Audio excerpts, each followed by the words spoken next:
What's up, gente? Welcome back to Stan Sports, your home for Spanish football conversations. We're back after a long break. I know I've been slacking on the content. Of course, as you know, if you follow me, I do have a podcast now where I put a lot of my energy in. It's in Spanish. It's called Espera Hermano Podcast. You can see it here. I've got the merch where me and a friend of mine, Simone, break all things down, not just La Liga, but all football every week. So if you want to practice your Spanish, check Espera Hermano on all platforms. But this is Stan Sports. As you know, we talk about La Liga here. We talk about all the headlines, everything that's happening every week. We try to go to games. We do some vlogs, some interviews with journalists, all around, give you a bit of feel of Spanish football for those of you that are outside Spain that want to, touch a little bit behind the scenes, see what's going on. This is your place. So make sure you subscribe, like, and there's going to be, of course, more regular content. I'm thinking about doing these Cafe con Ligas on Mondays, where we can break things down on what happened on the weekend, of course. And what a weekend. Listen, guys, La Liga is back, and, it's a new logo, it's a new look. They're trying. We have to give them credit. It does look a little bit more refreshed, the new camera angles, a lot more access for the TVs. We've seen kind of like interviews now, that halftime interviews with coaches. Um, we're seeing cameras next to the benches, and we can see the coaches actually live giving instructions. Little touches that do help with broadcasting, do help with the viewers. But there's still the same old problems, which is the financial restrictions. We've been talking on and on every single transfer market, but I think this summer has been even more evident that La Liga now is going down the pecking order, and for me, is even in terms of competition and financial power, is actually now a step down from Serie A, because you can see some of the top players in La Liga, like Samu Chukwueze, El Bilal Touré, all these guys followed, even Gabri Vega, all the speculation until the end, even though he ended up going to Saudi Arabia. These guys are going to Serie A. They're going for, not big sum of money, which is something that I don't understand. And La Liga is losing talent, whether it's the Premier League, whether it's the Serie A. It's losing talent, and it's not able to replace it. And that, of course, is hurting the image, the competition in La Liga, the brand. But let's hope that maybe the way is going with youngsters, going with, chicos de la cantera, as they say here, from the academy, giving more chances to local lads, Spanish guys, and build the league that way. I don't know. I do think that should be looked at. Javier Tebas and La Liga. I understand why there are such strict restrictions. They don't want, clubs going into bankruptcy like they used to years ago, like Elche. A few examples in the past, Deportivo La Coruña going down the leagues.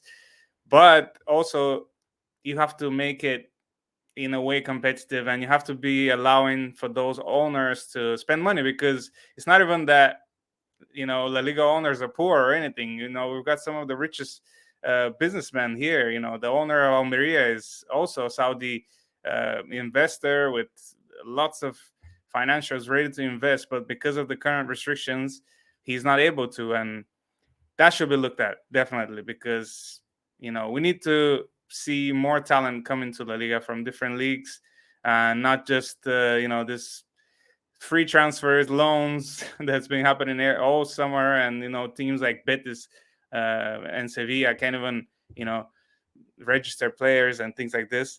But all in all, this is gonna be something that we have to deal with. Good start to the season. The big teams. We have to talk about Jude Bellingham, guys. What this kid is doing, let me put him on the screen, is absolutely unbelievable. Absolutely unbelievable. And I knew that the type of signing that was coming to La Liga. I knew that he's very mature for his age. Even from the first press conference when he was announced, you could instantly see that it's 19-year-old talking like someone that's been in football for 10, 15 years, with the journalists, the way he handles himself. And he hasn't looked back since, guys. In the US with preseason, he did brilliantly. I think he was easily Real Madrid's best player in all of preseason, and he started the season on fire. What is it now? 4 goals, 3 assists, something crazy like this. I mean, he's got Benzema stats right now.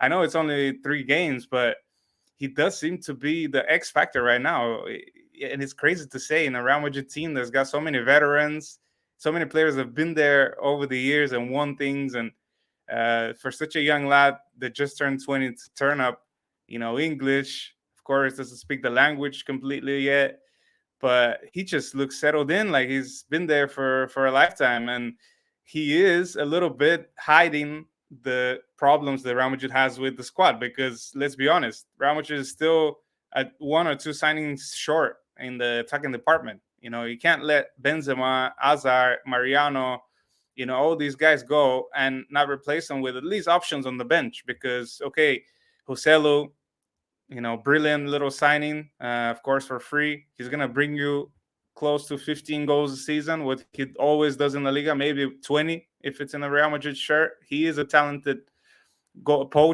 scorer, but he's not enough, guys. This is Real Madrid. What happens if Vini gets injured? Rodrigo gets injured. We're looking to what? Alvaro Fernandez and the Cantera, and that's it. And that's not enough. So, of course, the rumors with Mbappe is still running and running. Let's see if that's going to get done before the transfer window ends. But if it doesn't, then, Real Madrid has a serious problem, guys, because they're going to need goals this season. Even Benzema in his last season, we talk about him getting a bit old and, is he over the hill and things like this. He still scored 32 goals. So how are you replacing that when we know Vini isn't, the most prolific goal scorer? Of course, he's gonna. We're expecting him to repeat at least what he did last season. Rodrigo, of course, is gonna chip in, but for me, Real Madrid is short up front. In the back, okay, Militao out, Courtois out. Big shock for Real Madrid. I don't think they planned for this. Of course, maybe they should have dipped back into the market, and then maybe they'll do it until the end of the transfer market for another defender, just an option. I know that they have Rudiger there and Alaba. It seems like a decent partnership, but Nacho's there, of course, waiting in the wings. There was talk of Sergio Ramos coming on a free. That would have been interesting, I think, as an option and kind of a last dance. But either way, let's see how Kepa does in goal. I think he got his first start the other day. Did well. He's gonna need to step up a level. Of course, he's gonna need to resurrect his career if he's gonna be a success in Spain. And Real Madrid is hoping for that because, of course, Courtois, probably the best goalkeeper in the world, a pillar in that Real Madrid defense. The main reason for me, apart from Benzema, of course, that Real Madrid won their last Champions League 2 years ago. So big blow for Real Madrid chances this season. But they're gonna have to make do with Lunin, with Kepa, and they've been getting away with it. Three wins away from home in the first 3 games. Nothing really to complain about. But again, for now it looks good. When it's just La Liga, when it's just starting. But once European competitions start kicking in, Copa del Rey, there's gonna be a problem. Let's see if Mbappe finally decides to come. Barça. They've announced the transfer, or they haven't announced it yet, but we're thinking, since Fabrizio Romano's said that here we go, that it's happening. Joao Cancelo to Barcelona. It's been also a topic of basically all summer, and this is a good transfer, guys. Just like Gundogan, very smart, acquisition on a free, brings experience. Brings experience to a backline that needs it badly because, again, Barca has got rid of a lot of, defenders. Umtiti, Langley, I think they're still trying to sell. Of course, Jordi Alba leaving in the summer. As much as they needed to let go of players like Jordi Alba and Busquets, inevitably that's going to, bring a lack of experience a bit throughout the squad because they were leaders. They were the captains, in the dressing room. And that defense for me, even though it did so well last season and kept so many clean sheets, Ter Stegen, easily the goalkeeper of the season, and he won his award. But I think Barca needs more experience in that defense. So Cancelo is just what the doctor prescribed. He can play, of course, as a left and right back. Barca needs options because, okay, on the left flank, you have a very young player that we're all getting excited about, but it was his first season last season, first debut season. So you can't expect Baudet to play all season, of course. And on the right side, there's not really an option. I think they got rid of Serginho Dest now. We've seen Sergio Roberto play there, but even the other day, there was a few questionable touches. And we know what Sergio Roberto is. He's a midfielder that is shoehorned into a right back role, but that's not his position. So Cancelo gives him that flexibility, another option, and he's a winner. He's a champion. Wherever he's gone, he's done well. He's a typical fantasy football guy. A lot of assists, a lot of goals, very attacking. So yeah, good asset added to Xavi. Of course, with Araujo missing, for at least a month or two, they're gonna have to play, of course, Jude Condé and Christensen in the center of defense, and not like he used to play Jude Condé on the right defensive side. And it's a kind of a new look Barca front as well, because Dembele leaving the club through the back door, a bit. I think he left with a bit of sour taste in everyone's mouth, because he's easily the club's biggest investment in history. Well, what do they pay, like 170 million or something crazy like this to Dortmund? At least it seems like a lifetime ago, and he was injured basically throughout the whole time. And the biggest thing is with Dembele, there isn't a moment that you can even say, okay, this is the moment that Dembele stamped his name, and a goal or something that really lives in the memory. Because okay, he was part of that La Liga winning team last season, but yeah, just disappointing all around. And the way he leaves as well, he just resigned a deal last summer, convinced by Xavi that he's in the plans of the club. And this summer, on a technicality, he's able to go to Paris and get, of course, his salary doubled or tripled, and play his football in France, and kind of leave Barca in the mud a little bit. Of course, Barca is the type of club that always looking to offload players because of the financial situation. So, in a way, the big salary that Dembele leaves, it's going to give them some leeway to sign players like Cancelo, like Gundogan. It's all going to be like that, right? Free transfers and wheeling and dealing here and there. That's the situation that Barca is in. But Lamine Yamal, guys, we need to talk about this kid, because for me, unbelievable. 16 years old, and he's starting to get. I think I was very impressed with him even last season when he debuted it. In preseason, I saw. I think it was in Tottenham, where he came off the bench, had a brilliant kind of dribbling on the right side to open up space, and I think gave an assist for one of the goals. And again, in the games that he's played, he's been so close. He's hit the bar. He's always looking lively. Yesterday, hit the post again. It was Lewandowski's goal, basically. So, guys, this guy's a star. This guy is the next big thing. I'm sure of it. He reminds me of Ansu Fati when he first burst into the scene.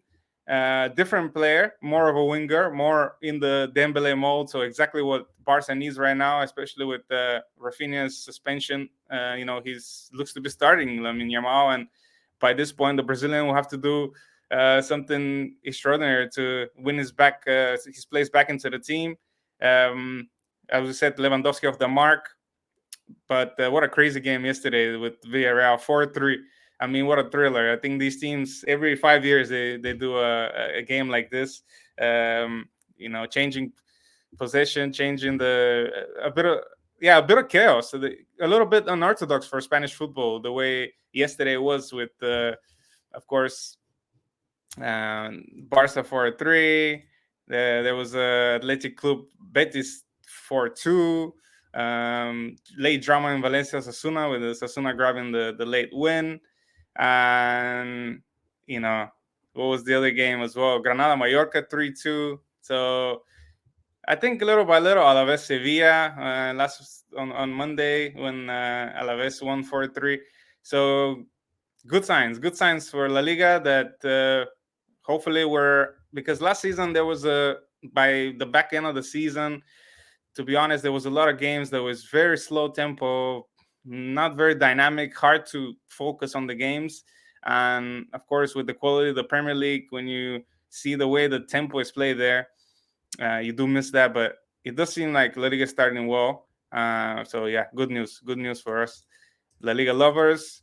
Mbappe, what can we talk about this guy again?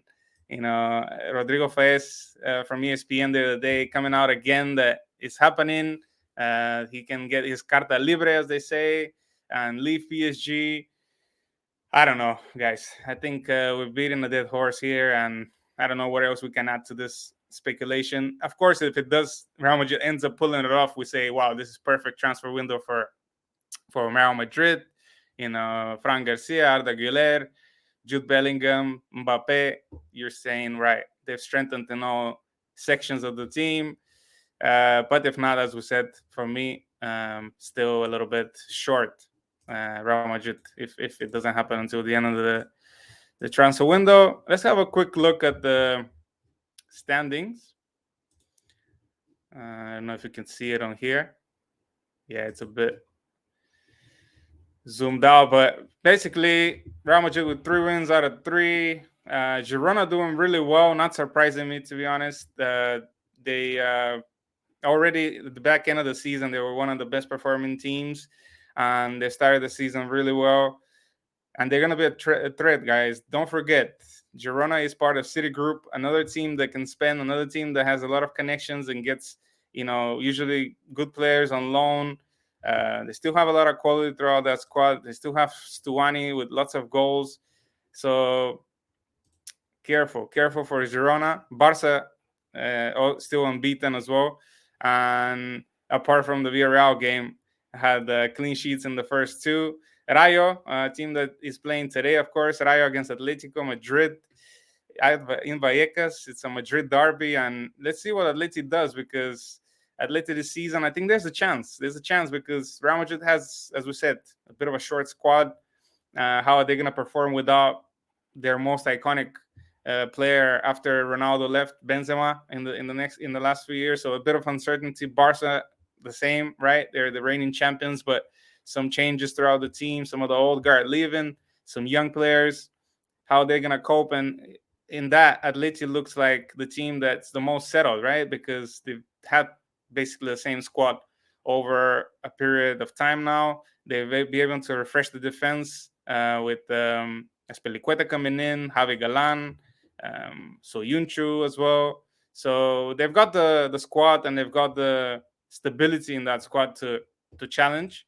Whether or not they do it, that's another question. But yeah, I think it's a good chance for Atleti to have a good, season, start well, and keep it going. Because with Atleti, how many years do we say in the spring they do brilliantly, but in the first part of the season they're out of the Champions League, they're out of the title race? So they need to start well and keep that consistency. We know that every few years Atleti finds a chance to challenge the big 2. Valencia with a brilliant start despite the loss yesterday. Of course, no one expected that they're going to pick up points at Ramon Sanchez Pizjuan, then getting a win here against Las Palmas. But the problems with Valencia are still no investment, no signings, just going out and, running as a business. And okay, as we said, there's some academy players. Javi Guerra, I love that guy, but you can't be relying on the kids the whole season. After last season, you barely survived relegation. Real Betis, started well. Yesterday lost at Athletic Club after they had a 2-0 lead in the first 15 minutes. I thought it was in the bag. I thought it was sealed. Isco started really well. This has been the signing of Real Betis so far. And he looks like a player that has something to prove. He's gone over the city line from Sevilla to Betis, and he is basically the Canales replacement, because Sergio Canales, as you know, leaving to Monterrey, a bit of a random transfer this summer. Guys, this has been Café con Liga. No coffee today. I had a bit of Coke, but next time it's going to be on. Make sure you subscribe, like, and hasta luego. Ciao.